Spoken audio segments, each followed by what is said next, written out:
Moikka ja tervetuloa katsomaan Jyväskylän kuljetusmessujen ensimmäisen päivän meininkejä. Ja sitä paremmitta puhetta, nauttikaa ihmeessä videosta.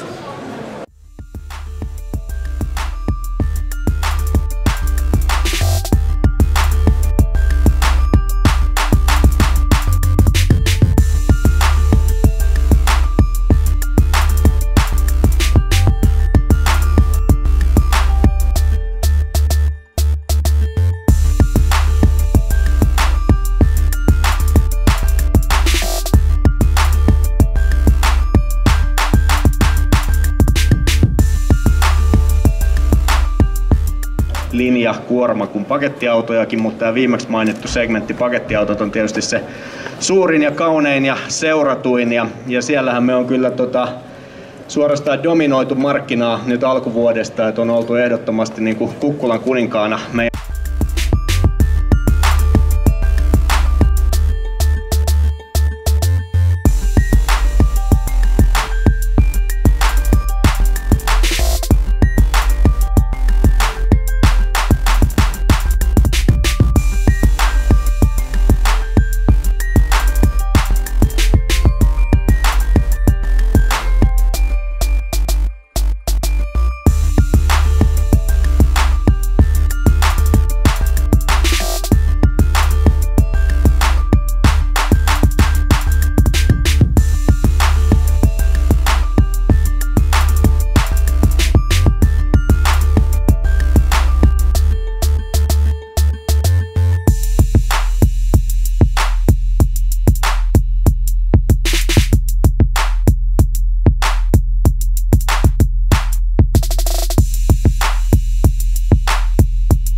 Aki Siireen Jyki Group Oy:stä päivää.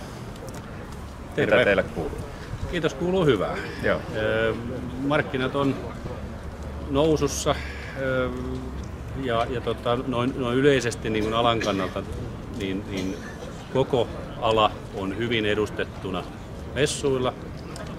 Niin perävaunuvalmistajat, päällirakenteet ja messuilla on kyllä paljon nähtävää ja nyt kun monen aika hiljaisen vuoden jälkeen, niin asiakkailla on myös investointitarpeita selkeästi, niin kyllä tämä tällä hetkellä näyttää varsin hyvältä. Eli messuille kannattaa ehdottomasti lähteä. Messuille kannattaa ehdottomasti lähteä. Ja messut on auki vielä tänään torstaina ja huomenna perjantaina ja lauantaina. Huomenna 10:00–6:00 ja lauantaina 10:00–4:00. Asia hyvä. Tervetuloa messuun. Kiitos. Tässä Jouni Kummala, Mercedes-Benz kuorma- ja pakettiautojen kuorma-autopuolen myyntijohtaja. Mitä mieltä messuista ja miksi messuille kannattaa lähteä? Kuljetus 2017 Jyväskylässä on loppuun ja se on loistava paikka ihmisille tulla tutustumaan ympäristöystävälliseen moottorivalikoimaan, tuotevalikoimaan, hyvin laajaan tuotevalikoimaan ylipäätään ja tuoteuutukseen. Ja ehkä kohokohtana kaikessa on digitalisaatio ja sitä kautta telematiikkajärjestelmä, jota me pystytään tehokkuuden kasvattamisessa tarjoamaan.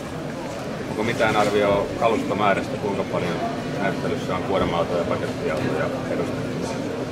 No, tarkkaa lukumäärää ei ole, mutta sanotaan, että satoja. Eli varmaan yksi Suomen suurimmista alanäyttelyistä, mitä koskaan on ollut. Ehdottomasti. Ja kun on loppuun myyty, on loistavaa, että aluetta on jopa laajennettu. Ja on kattavasti päällerakenteita, mutta on erittäin kattavasti autoja ja uutuuksia, vaikka ei erityisuutuuksia on mainostettukaan, mutta koko ajan tekniikka kehittyy, mennään eteenpäin. Joo. Kiitos tästä. Kiitos.